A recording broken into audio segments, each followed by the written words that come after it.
Assalamualaikum warahmatullahi wabarakatuh.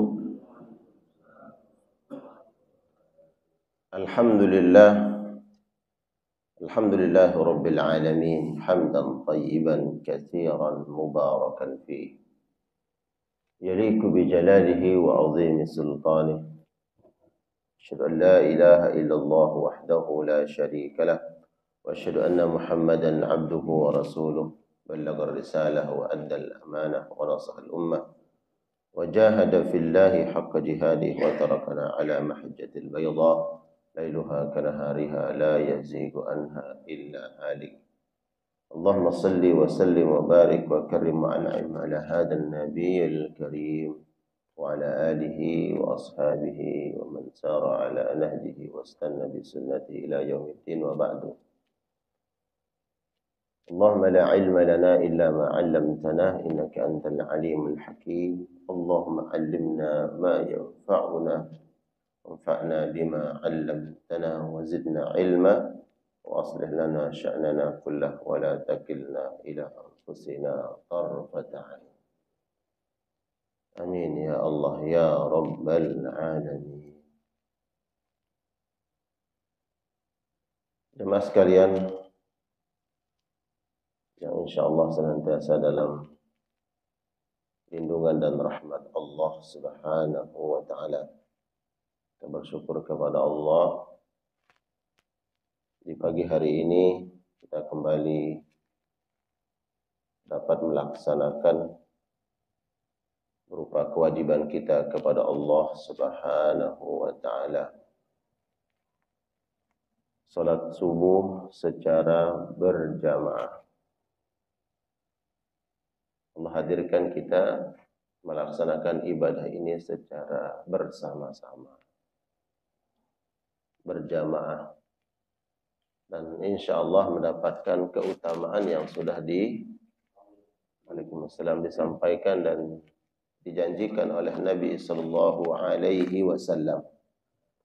Salatul jama'ati khairun min salatil fadhi bi 27 darajah. Orang yang salat berjamaah mendapatkan keutamaan lebih besar, yaitu 20 derajat dibandingkan salat sendirian. Semoga Allah Subhanahu wa taala menerima amal ibadah kita. Amin. Salawat salam kita sampaikan kepada Nabi sallallahu alaihi wasallam, kepada keluarga dan sahabatnya. Salawat salam yang insyaallah menghantarkan kita mendapatkan syafaat Rasulullah sallallahu alaihi wasallam. Baik, kita lanjutkan kajian tadabbur Al-Qur'anul Karim. Kita masih mentadabburi surat Al-Baqarah. Pada pertemuan yang lalu kita sampai pada ayat ke-33. Pagi hari ini insyaallah ayat 34 di dalam surat Al-Baqarah. Mengisahkan tentang penciptaan Nabi Adam alaihis salam. Masih ingat pertemuan yang lalu? Ya, Al-Quran bagaimana menceritakan bahwa Allah Subhanahu wa taala akan menciptakan seorang khalifah di atas muka bumi. Kemudian dihadapkan khalifah ini, yaitu Nabi Adam alaihissalam, di hadapan malaikat-malaikat Allah Subhanahu wa taala, dan diadu. Ya. Malaikat ditanya oleh Allah, coba sebutkan nama-nama yang aku ciptakan. Malaikat angkat tangan, enggak mampu. Qalu subhanaka la ilma lana illa ma 'allamtana innaka antal alimul hakim. Kami enggak mampu ya Allah. Kami tidak mengetahui sesuatu kecuali yang telah Engkau ajarkan saja. Hadirkan Nabi Adam. Kalau begitu Adam, kau sebutkan nama-nama yang aku ciptakan. Disebut satu persatu. Ya. Bentuk Allah mendemonstrasikan ilmunya Allah. Allah memperlihatkan hikmah daripada diciptakannya Nabi Adam alaihis salam. Nah, ini masih kisah seputaran itu. Karena memang kita dapat temukan di dalam Al-Quran ini kurang lebih ya 70% Al-Quran ini bicara tentang kisah. kisah para nabi, kisah orang-orang beriman, kisah orang-orang yang ingkar kepada Allah.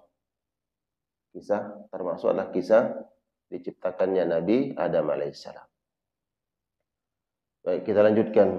Qala Allah Ta'ala, Allah Subhanahu wa taala berfirman, "Wa idz qulna lil malaikati isjudu li Adam." Dan manakala Allah Subhanahu wa taala menyampaikan, berfirman lil malaikah, kepada seluruh malaikat, usjudu li Adam, sujudlah kalian kepada Adam. Fasajadu, maka kemudian seluruh malaikat sujud, melaksanakan perintah Allah, sujud kepada Nabi Adam. Illa iblis, kecuali iblis. Istisna. Ada pengecualian. Yang tidak mau sujud, iblis. Aba, dia enggan. Wastakbara, bukan hanya enggan, wastakbara, dan sombong. Wa kana minal kafirin, dan dia termasuk dari makhluk yang ingkar. Baik. Jadi setelah Allah Subhanahu wa taala menghadirkan Nabi Adam di hadapan para malaikat, kemudian Nabi Adam menyebut seluruh nama-nama yang Allah sudah ciptakan, maka nampaklah keutamaan, keistimewaan makhluk ini dibandingkan malaikat.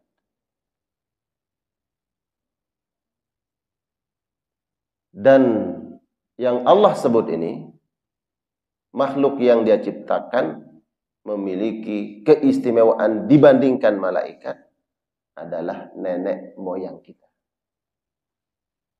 yaitu Nabi Adam alaihissalam.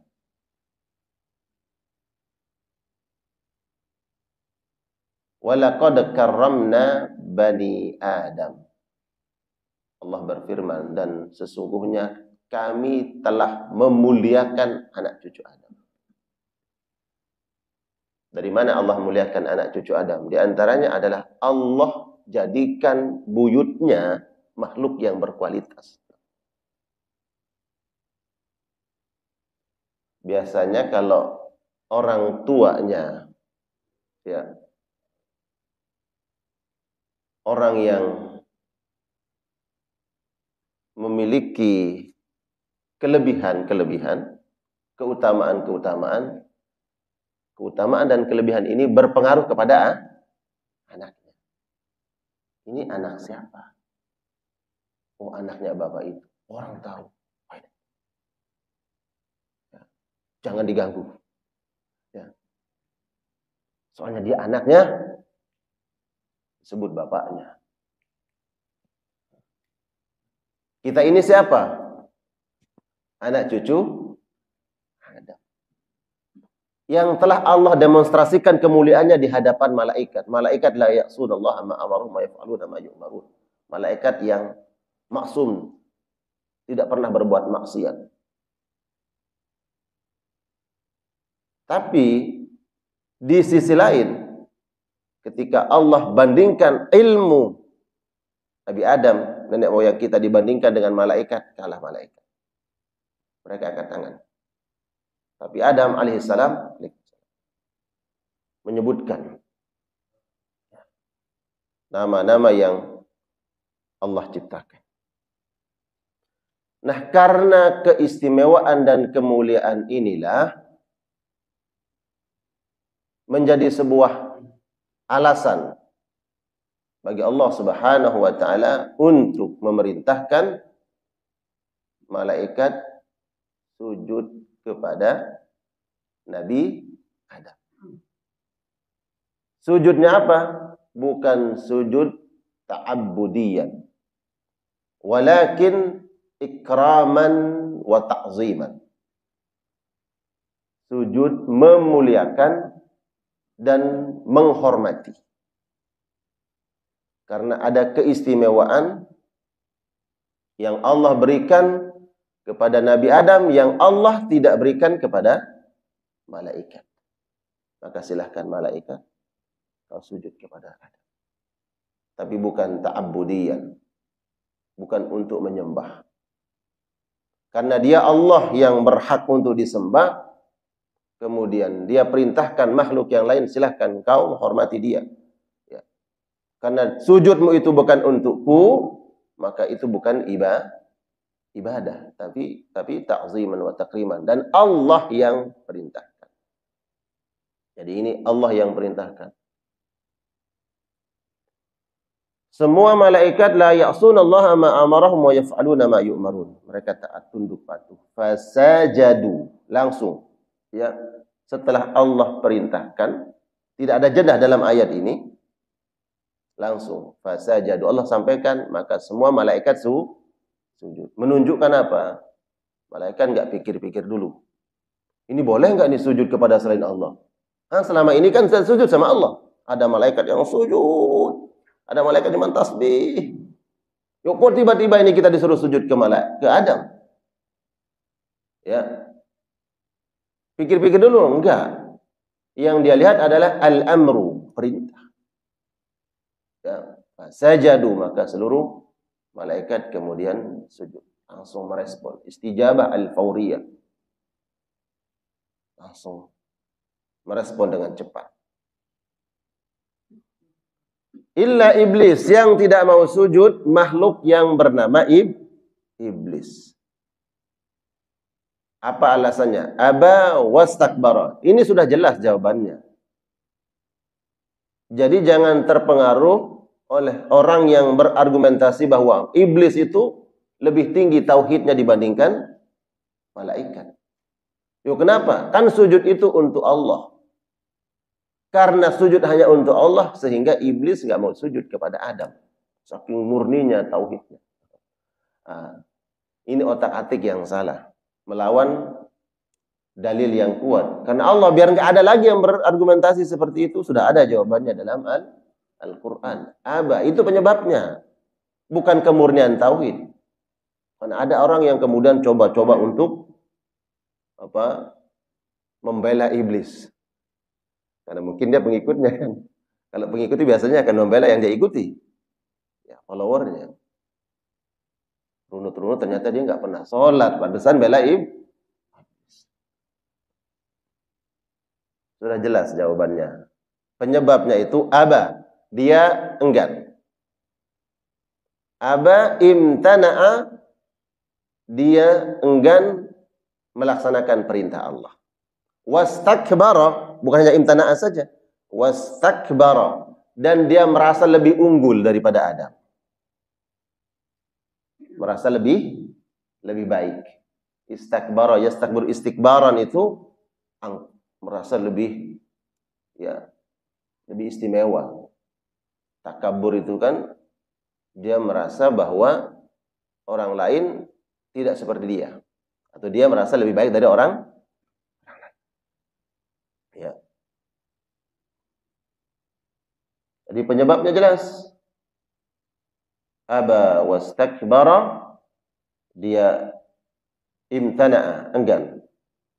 Wastakbara, dan merasa lebih baik, dia sombong. Wa kana minal kafirin. Maka dan dia termasuk yang ingkar kepada Allah Subhanahu wa ta'ala. Jadi jamaah sekalian Allah muliakan,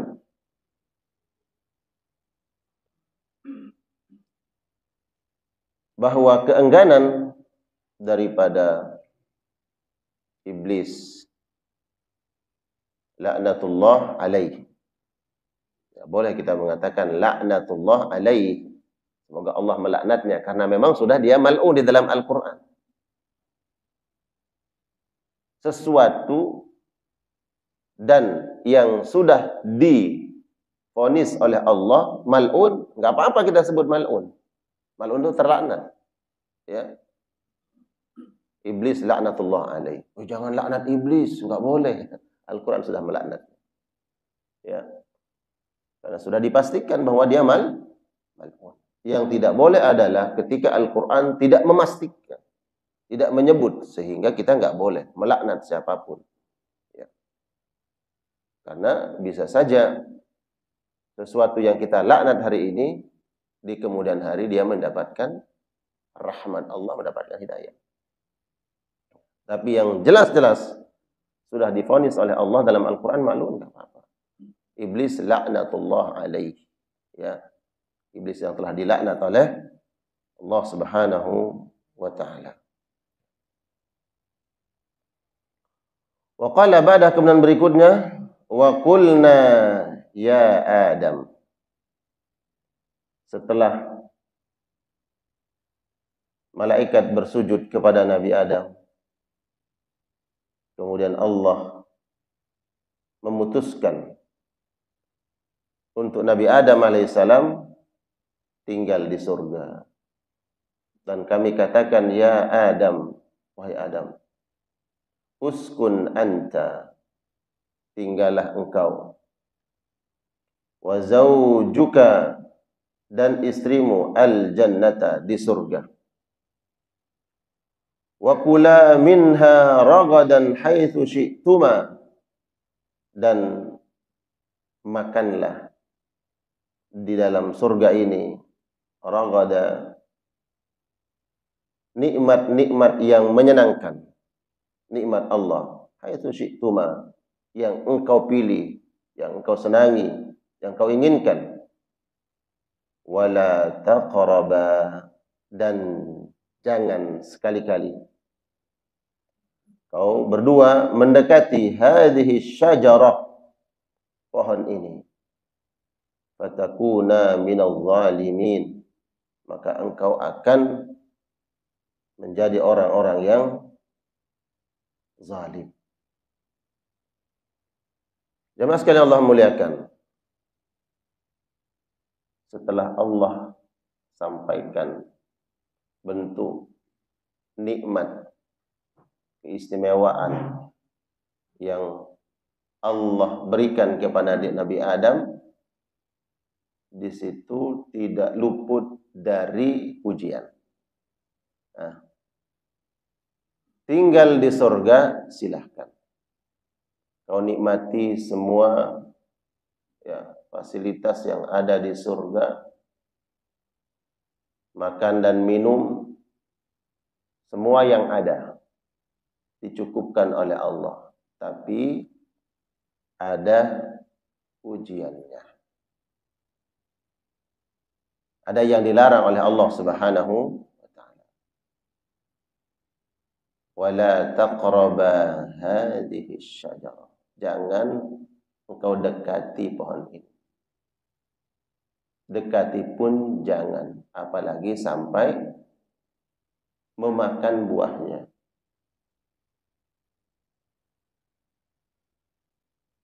Kalau engkau lakukan apa yang dilarang, fatakuna minadh dhalimin, kau akan termasuk orang-orang yang zalim. Sudah menjadi takdir Allah Subhanahu wa ta'ala, sudah direkayasa oleh Allah dengan hikmah dan ilmunya, bahwa Allah Maha tahu bahwa larangan ini akan dilakukan, akan dilanggar oleh Nabi Adam alaihissalam. Lalu pertanyaan, kenapa Allah mesti larang dulu? Ya. Dan kenapa Allah harus dengan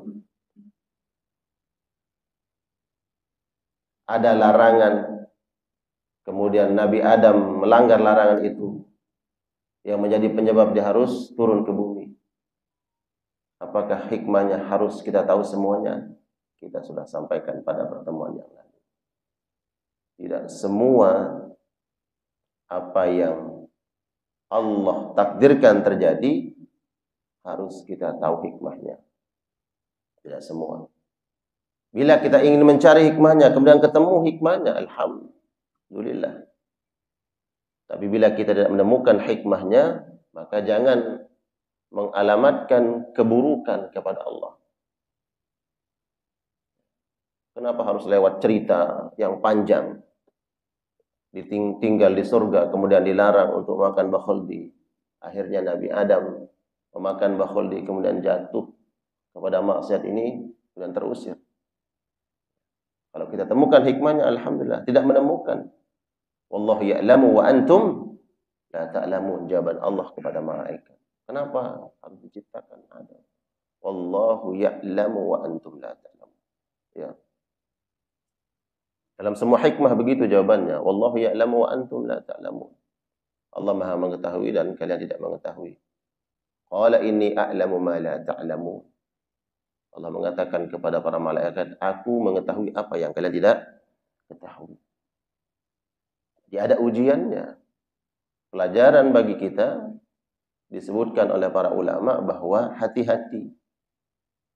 Kalau Nabi Adam secara jelas langsung Allah sampaikan, silahkan nikmati semua nikmat Allah, tapi satu aja ujiannya ya satu. Allah dikasih tahu. Ini loh ujiannya. Karena Nabi Adam langsung diajak bicara oleh Allah. Tanpa batas Allah menyampaikan sesuatu kepada Adam alaihissalam. Satu ujiannya, jangan dekati. Nah, kalau kita ada sesuatu yang kita nggak paham, nggak tahu, bahwa sesuatu ini bisa jadi adalah ujian.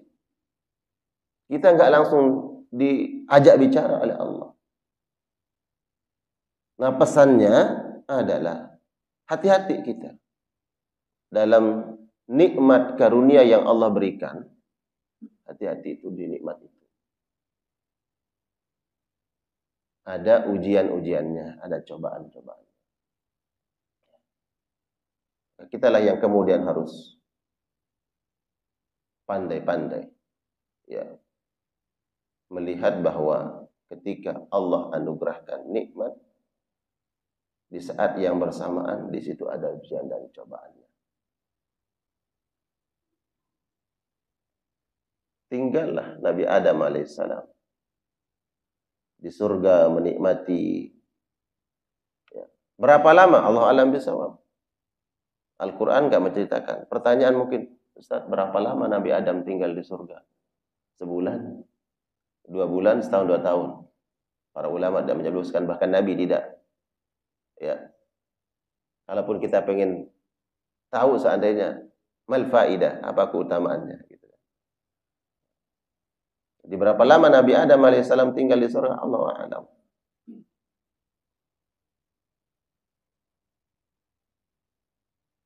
Fa'azallahum asyaitanu. Kemudian mulailah berulah asyaitan anha, untuk menggelincirkan, untuk menggoda Nabi Adam alaihissalam dan istrinya. Fa akhrajahuma mimma kana fi. Kemudian setan mengeluarkan keduanya mimma kana fi, dari tempat yang mereka berdua tinggal. Wa qulna, dan kami katakan, ihbitu, turunlah kalian semua. Ba'dukum li ba'din adu, sebagian kalian dengan sebagian yang lain adalah musuh. Walakum fil ardi mustaqarrun, dan kalian berada di atas muka bumi, mustaqar, tempat tinggal, wa mata'un ilahin, dan menikmati dalam waktu yang telah ditentukan. Ujian itu muncul, jamaah sekalian Allah muliakan, untuk menyeleksi apakah kita thiqah kepada Allah. Muncul ujian kepada Nabi Adam, apakah akan tetap memegang perintah Allah Subhanahu wa taala atau akan tergoda dengan bujuk rayu iblis. Kalau pada ayat pertama disebut kata iblis, kemudian pada ayat ini kok tidak disebut iblis? Fa azallahum asyaitan, digelincirkan oleh setan. Yang pertama disebut iblis, yang kedua disebut syaitan. Yang pertama disebut iblis karena dia imtana'a, dia tidak mau tunduk kepada Allah. Kedua disebut syaitan karena dia sudah melakukan sesuatu yang bukan hanya kaitannya dengan Allah, tapi dia melakukan sesuatu yang menjerumuskan kaitannya dengan orang lain. Kalau yang pertama hanya kaitannya dengan Allah, dia nggak mau tunduk kepada Allah. Tapi yang kedua ini, dia sudah kaitannya dengan Nabi Adam, menjerumuskan Nabi Adam. Hanya disebut syaitan. Sehingga para ulama menjelaskan siapa saja dari kalangan manusia yang melakukan sesuatu kaitannya dengan Allah, kemudian kaitannya dengan manusia, baik menyakiti, mengambil hak orang lain, atau apa bentuknya, maka disebut syaitan. Karena itu merupakan sifat yang melekat pada makhluk. Walaupun namanya Khalid umpamanya, tapi melakukan sesuatu kaitannya dengan Allah dan kaitannya dengan makhluk, baik mengambil hak ataupun menyakiti, menzalimi, maka disebut setan. Maka setan berupaya menggelincirkan Nabi Adam alaihissalam. Fa akhrajahuma, dan setan berhasil mengeluarkan keduanya dari surga. Takdir Allah dengan ilmunya, dengan hikmahnya. Maka dalam hal ini jangan mencela Nabi Adam. Yang kita lihat adalah takdir. Jangan hujat Nabi Adam alaihissalam. Kalau di awal kita mengatakan Masya Allah, nenek moyang kita lebih unggul daripada malaikat, kita sanjung-sanjung. Nah, kalau lihat begini, kita nggak lagi melihat yang tadi. Kita melihat kesalahannya, kita cerca, kita cela. Ya, kenapa Nabi Adam dulu makan buah khuldi ya? Coba kalau dia nggak makan, berarti kita semua tinggal di surga. Gitu kira-kira. Jangan. Yang harus kita lihat adalah takdir Allah Subhanahu wa ta'ala. Bahwa di balik itu ada hikmahnya. Itu yang pertama. Yang kedua, Nabi Adam tanda kutip polos. Ya, makanya kita ini kan polos, anak cucu Nabi Adam. Maksud saya begini. Begitu baiknya Nabi Adam, dan begitu dia memuliakan Allah. Karena ketika syaitan, yaitu iblis, datang menggoda Nabi Adam, dia berdusta, mencatut nama Allah. Coba kalau seandainya enggak mencatut nama Allah, ya kata kita mungkin tidak gitu. Ini adalah argumentasi yang membela Nabi Adam alaihissalam. Ya. Sehingga kita tidak mencela Nabi Adam dan tidak mencela nenek moyang kita. Justru kita melihat bahwa subhanallah, Nabi Adam begitu mengagungkan Allah Subhanahu wa ta'ala. Kok bisa? Karena Nabi Adam tidak bisa membayangkan, kok bisa-bisanya ada makhluk yang berani mencatut nama Allah untuk berdusta. Jadi baik sangkanya tuh begitu Nabi Adam alaihissalam. Ya. Nanti bisa ditemukan di dalam surah Al-A'raf ayat 21. Wa qasamahuma inni lakuma laminan nasihin. Aku bersumpah, kata iblis nih. Aku bersumpah atas nama Allah yang menciptakan kamu dan menciptakan saya. Demi Allah aku bersumpah. Aku ini datang sebagai utusan Allah. Aku menyampaikan pesan Allah kepadamu. Bahwa ini kan namanya buah khuldi. Kamu tahu nggak, Adam? Nama khuldi itu apa? Khuldi artinya kekal. Ya. Berdalil iblis. Karena memang dia sudah punya banyak maklumat, informasi dan pengetahuan. Kamu tahu kan ini khuldi? Dia lebih tahu daripada Adam tentang khuldi. Dia lebih lama di surga. Kalau kita bicara tentang siapa yang duluan, dia kan senior, betul nggak? Ya. Saya ini senior muda di Adam dulu, di surga dulu. Jadi aku tahu nih bahwa khuldi. Khuldun artinya kekal. Makan buah khuldi itu. Karena kalau kamu makan buah khuldi itu, kata Allah. Ya. Saya memaknai dia bersumpah atas nama Allah itu, dia catut nama Allah itu. Kata Allah begini, kamu makan. Karena kalau kamu makan, kamu akan kekal di surga. Masalahnya kan saya nggak pernah tuh makan, disuruh makan tuh buah khuldi. Coba dulu saya makan di khuldi, saya kekal di surga.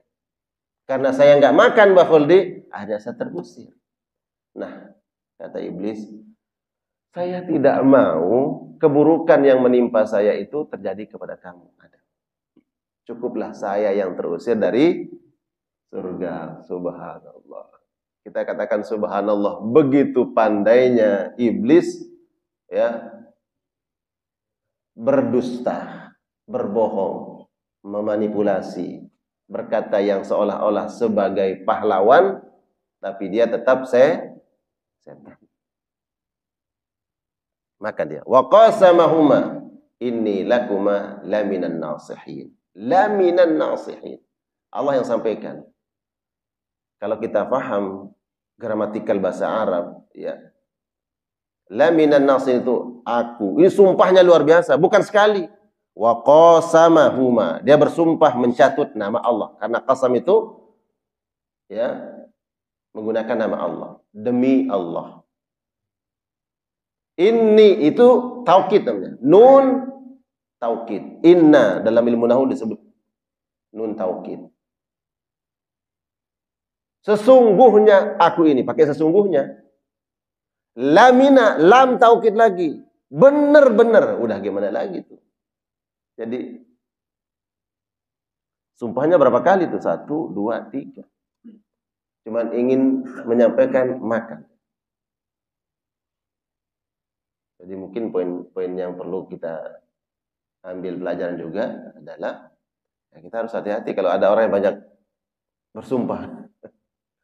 Ya, untuk menguatkan argumentasi ini, demi Allah, demi Allah. Dia bawa ini, bawa itu gitu ya.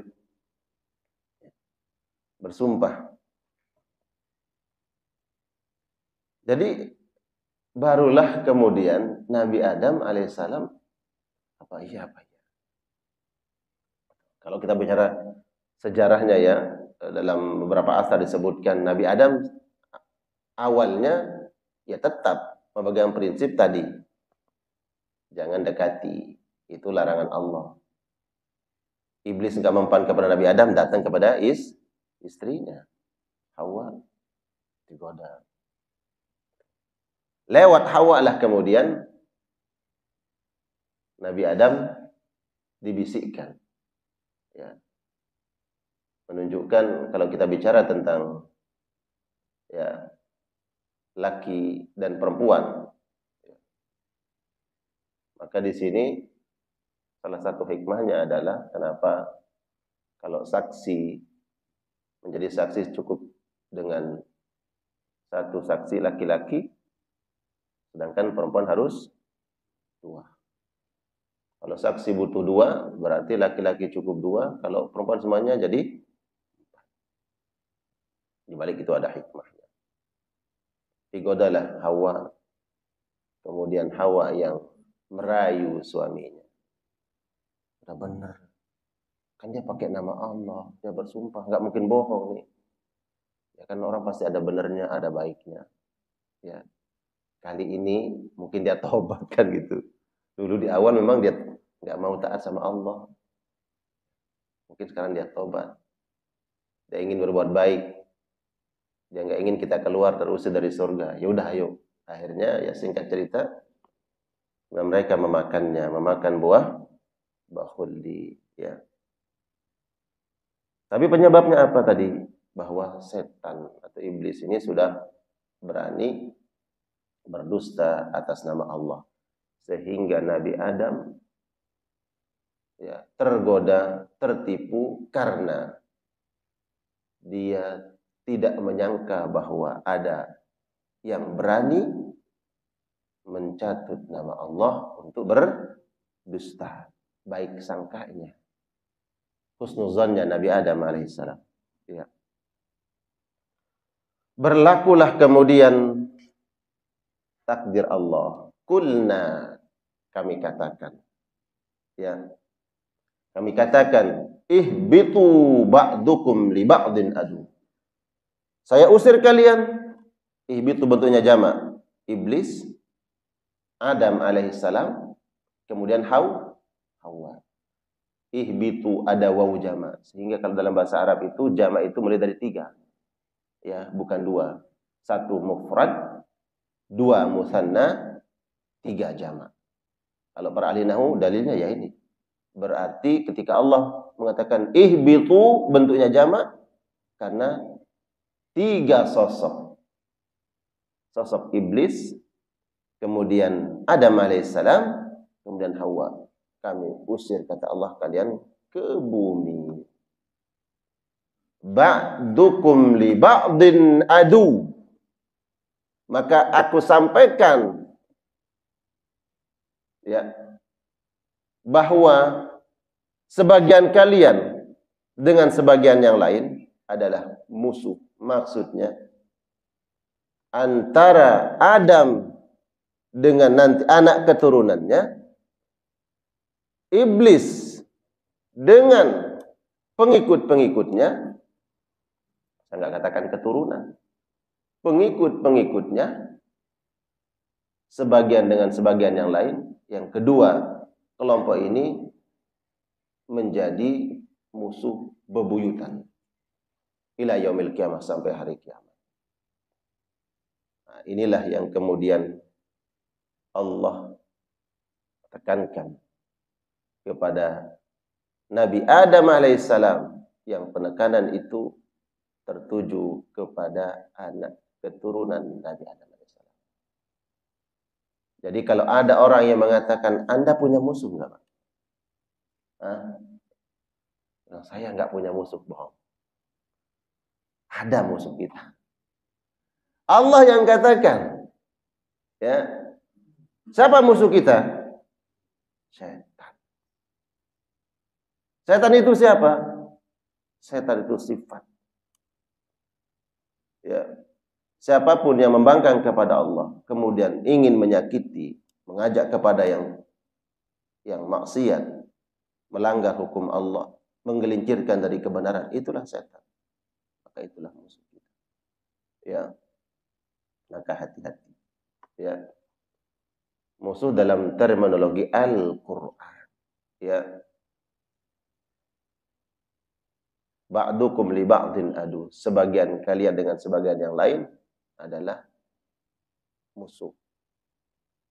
Dan Nabi Adam alaihissalam dengan anak keturunannya akan eksis sampai hari kiamat.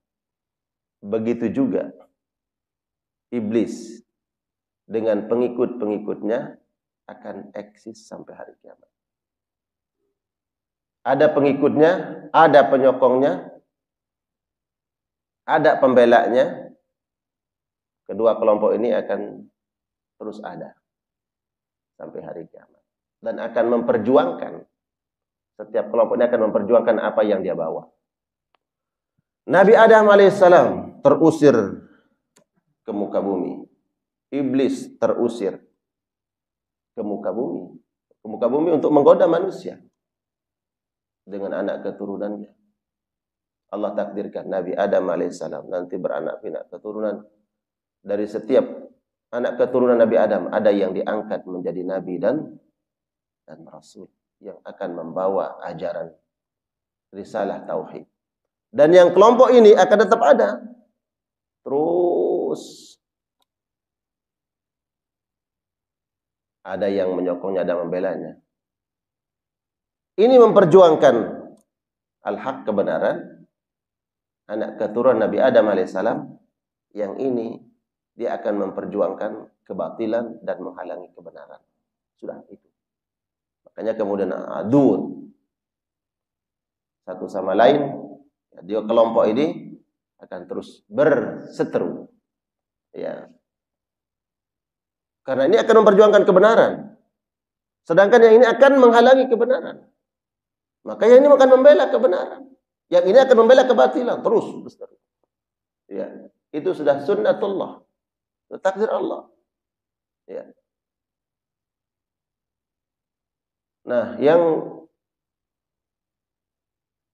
tidak habis pikir adalah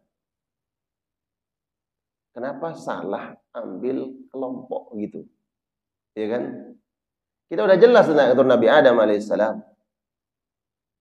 Yang nanti anak keturunannya membela Allah Subhanahu wa taala, membela tauhid. Sebenarnya udah ada kelompoknya. Tapi kenapa kita ngikut ke sana? Gitu. Ya.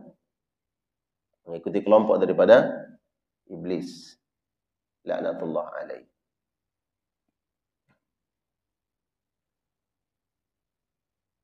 Inilah yang harus kemudian kita pahami. Bahwa Allah sudah mentakdirkan setiap kita ada musuhnya. Bahkan kalau kita kembali kepada hadis Nabi SAW tentang setan, Nabi bersabda, "Ma min mauludin illa waqad wukila qarinuhu." Setiap manusia yang lahir ada qarinnya. Sahabat bertanya, "Apakah engkau juga ada ya Rasulullah?" Rasul mengatakan, "Iya. Saya juga ada. Tapi qarin saya ini tidak bisa menggelincirkan kepada keburukan. Illa ayyatagammani Allahu birahmati." Saya sudah dijaga. Faqad aslam. Dia masuk Islam. Dan saya selamat. Dia tidak bisa menggelincirkan saya pada keburukan. Ini musuh. Makanya saya katakan tadi, kita semua ini pasti ada musuhnya. Ya. Bahkan yang melekat, yang ada pada diri kita ini ada. Disebut qarin. Karena Al-Quran mengatakan, ihbitu ba'dukum li ba'din adu. Nah, ini dari setan ini. Ya.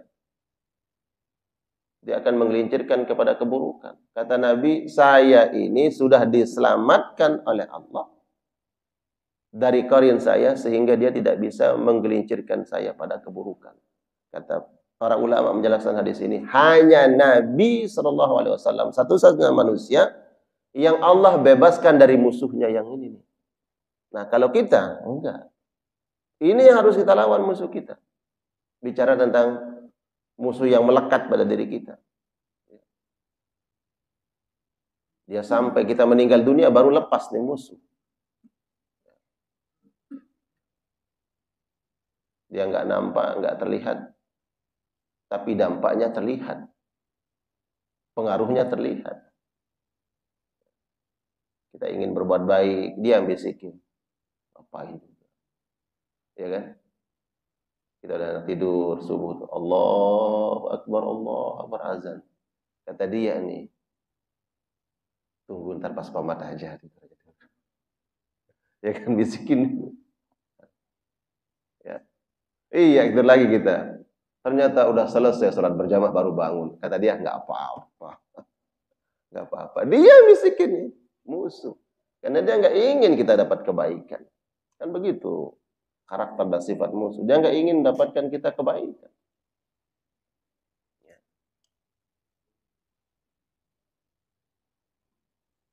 Jadi hanya Nabi SAW yang dibebaskan oleh Allah dari musuhnya ini. Adapun kita, inilah yang kita lawan. Jangan tadi ketika saya menyebut musuh kemudian kita menganggap ya orang yang berbeda pemahaman atau berbeda keyakinan kemudian kita anggap musuh yang harus diperangi. Tidak. Ini dulu nih. Ya kan? Ini dulu. Musuh yang setiap saat melekat ada bersama kita. Perangi dia. Dimanapun dia bisa goda kita. Mau di kantor, mau di jalan, mau di rumah. Bahkan di tempat ibadah juga dia ada kan. Dia ngomongin kita tuh. Dia ngomong juga samping-sampingnya. Kita lagi diomongin tuh katanya. Walaupun kita nggak lihat. Walaupun fil ardi mustaqar, dunia tempat kalian tinggal kata Allah. Mustaqar itu ya tempat yang layak. Memang Allah sudah siapkan. Ya. Allah siapkan dulu bumi ini. Ya. Ditata, diatur oleh Allah sehingga layak untuk ditempati oleh manusia. Mustaqar itu tempat yang nyaman. Ya. Aku siapkan buat kalian, silahkan tinggal di bumi. Aku bukan lemparkan kau Adam ke tempat yang kamu nggak bisa hidup. Kamu bisa hidup di situ. Dilepas Nabi Adam alaihissalam. Hidup. Kan? Kalau kisahnya kemudian dipisahkan dengan istrinya. Ya, ada mengatakan 200 tahun dipisah dengan Hawa. Ada mengatakan 1000 tahun dipisah. Kemudian Allah pertemukan di mana? Ya, di Arafah. Ya, di Jabal Rahmah. Ya. Jabal Rahmah itu ada di Arafah. Allah pertemukan di situ. Ya. Insya Allah semuanya jamaah berangkat haji umroh nanti wukuf di Arafah insya Allah. Amin.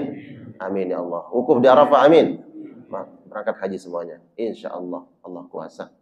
Masih lama Ustaz nunggunya. Allah kuasa. Percepat nanti. Belum haji. Umrah insya Allah. Amin. Ya Allah. Insya Allah. 2 bulan yang lalu. Ya. Promosi.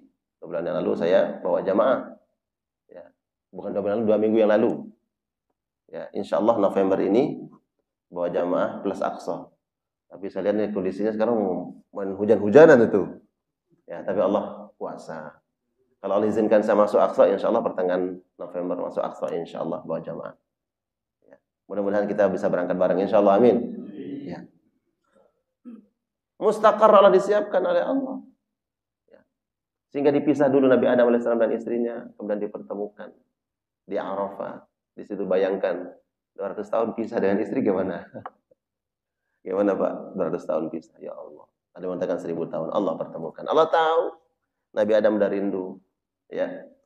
Kita coba singkat ya sampai terakhir. Fatalaqa Adamu min Rabbihi kalimatin fataba alaihi. Kemudian Allah yang ajarkan. Ini hikmah. Ini kebaikan Allah kepada Nabi Adam alaihissalam. Nabi Adam salah kepada Allah. Kemudian Allah bukakan caranya untuk bertaubat. Fatalaqa Adamu min Rabbihi. Allah ajarkan ya kepada Nabi Adam kalimat, diajarkan doa. Rabbana zalamna anfusana wa illam taghfir lana wa tarhamna lanakunanna minal khasirin. Ya Allah, kami telah menzalimi diri kami. Rabbana zalamna anfusana wa illam taghfir lana, ampuni ya Allah. Kalau Engkau tidak ampuni, kami akan termasuk orang-orang yang rugi. Diajarkan oleh Allah doa itu. Kemudian dibaca oleh Nabi Adam berulang-ulang. Kemudian Allah pertemukan di Arafah dan diterima semua bentuk istighfar, taubat, permohonan maaf Nabi Adam alaihissalam. Fataba alaihi.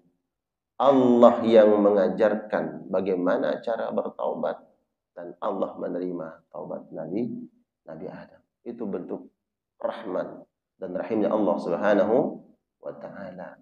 Pelajaran bagi anak cucu Nabi Adam alaihissalam. Ya. Kalau kita berbuat dosa, berbuat maksiat, ya, Jangan berputus asa dari rahmat Allah. Kembali kepada Allah, minta ampun kepada Allah. Disebutkan Nabi sallallahu alaihi wasallam, "At-taibu minadz-dzambi kaman la dzamba lahu." Orang yang bertaubat, sungguh-sungguh minta ampun kepada Allah atas dosa maksiat yang dia lakukan, maka lewat taubat itu Allah hapuskan dosa-dosanya seperti orang yang tidak punya dosa.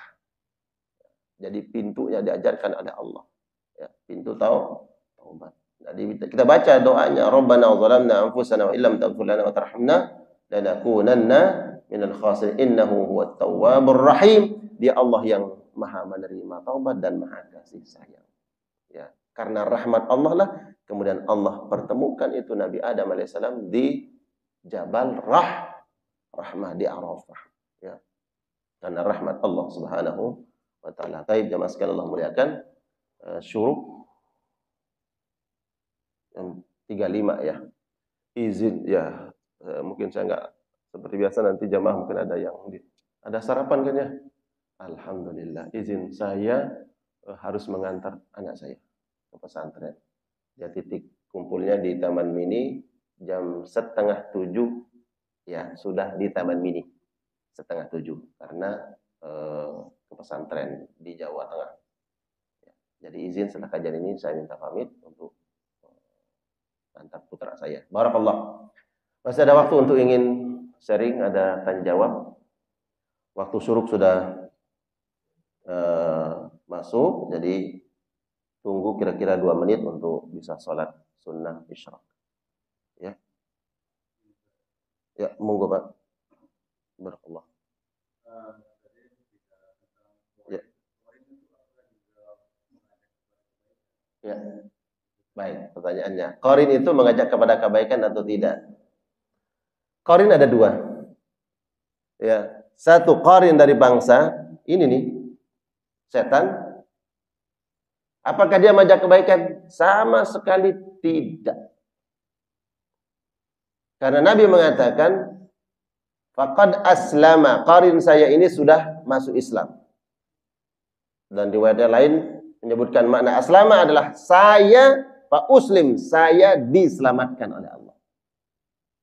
Dan dia tidak bisa mengajak saya pada keburukan. Dari kata itu menjelaskan bahwa qarin ini enggak mungkin mengajak kepada kebaikan, dan memang tugasnya sebagai ujian buat manusia, dia dibisikkan oleh Allah. Enggak mungkin dibisikkan kepada yang baik, tapi ada lagi qarin yang membisikkan kita kepada kebaikan. Mana? Ini dari sebelah kanan namanya. Ya, ada malaikat yang selalu mendampingi kita. Itu bukan malaikat raqib atid. Ya, ada malaikat yang selalu membisikkan kepada yang baik. Subhanallah, kita ini berapa yang mengawal kita? Yang selalu melekat hafazah yang menjaga kita ini adalah malaikat Allah. Itu enggak pisah dengan kita. Belum lagi nanti kalau ada orang-orang yang waliullah, orang yang dekat dengan Allah. Waliullah itu orang yang dekat dengan Allah karena kesolehannya, karena ketakwaannya, karena ilmunya. Menjadi waliullah, orang yang dicintai oleh Allah. Wali bukan orang yang bisa terbang, bukan mempan senjata. Waliullah itu orang yang dekat dengan Allah, dicintai oleh Allah karena kesalehannya, ketakwaannya, karena ibadahnya, karena ilmunya. Itu ada malaikat-malaikat yang diutus khusus untuk wali-wali Allah. Di luar tadi malaikat yang menjadi qarinnya. Nah, qarin dari malaikat ini yang membisikkan kepada yang baik. Ya. Ini membisikkan kepada yang buruk, ini membisikkan kepada yang baik. Ya. Di balik itu apa tujuannya? Allahu a'lam bishawab. Ya. Sehingga nanti manusia juga di akhirat enggak punya. Saya dulu dibisikkan sampai diterus gitu. Ya, kan ada juga yang coba kamu lakukan yang baik. Ini. Ya. Apakah kita dengar ini? Pernah enggak kita dengar yang ini? Bisikan kita. Coba. Saat-saat tertentu kita ingin melakukan kebaikan. Kenapa tiba-tiba menjadi ragu melakukan kebaikan? Ya. Sehingga kebaikan itu tidak kita lakukan. Kita tunda kebaikan itu. Alladzi yuwaswisu fi sudurin nas, ada bisikan dalam hati. Ya. Udah antar aja. besok aja. Udah istirahat aja. Iya, hati miskin. Macam-macam kan? Bergejolak dalam hati. Dia alladzi yuwaswisu fi sudurin nas. Dia yang itu bisikan. Ya. Saat tertentu kita merasa bahwa Allah tiba-tiba naik nih imanan kita. Bisikan kalbu, lakukan kebaikan. Tingkatkan kualitas ibadah. Senang gemar melakukan perintah-perintah Allah. Ya. Kok termotivasi? Ya ini bisikan-bisikan daripada qarin kita. Sehingga nanti di akhirat kita tidak menghujat Allah. Kok cuman ini aja nih? Ya, membisikkan kepada yang buruk. Kenapa nggak ada membisikkan kepada yang baik? Allah dengan neraca keadilannya, ya, dengan keadilannya Allah memberikan keseimbangan. Ini sebagai ujian, ini membantu kita untuk melawan ujian-ujian Allah Subhanahu wa taala. Jadi kalau qarin ini apakah dia bisik kepada yang baik? Sama sekali tidak. Itulah yang dipahami oleh para ulama. Ada kitab namanya Al-Khasa'is. Ya, di situ jelaskan di antara keistimewaan Nabi bahwa qarinnya itu masuk Islam. Kemudian Nabi diselamatkan. Adapun selain Nabi, dia dibisikkan kepada yang buruk, tidak membisikkan kepada yang baik. Gitu ya. Qarin yang ini ya. Begitu Pak. Barakallah. Ya Rabbal Alamin. Baik, kita cukupkan. Semoga kajian kita ini menjadi penyebab turunnya rahmat Allah. Allah ampuni dosa-dosa kita. Allah angkat derajat kita. Allah berikan pahala terbaik di sisi Allah Subhanahu wa taala. Allah perbaiki kualitas ketakwaan, iman dan amal saleh kita insyaallah. Amin ya Rabbal Alamin. Kita tutup dengan doa kafaratul majlis. Subhanakallahumma bihamdika asyhadu an la ilaha illa anta astaghfiruka wa atubu ilaik. Wassalamualaikum warahmatullahi wabarakatuh.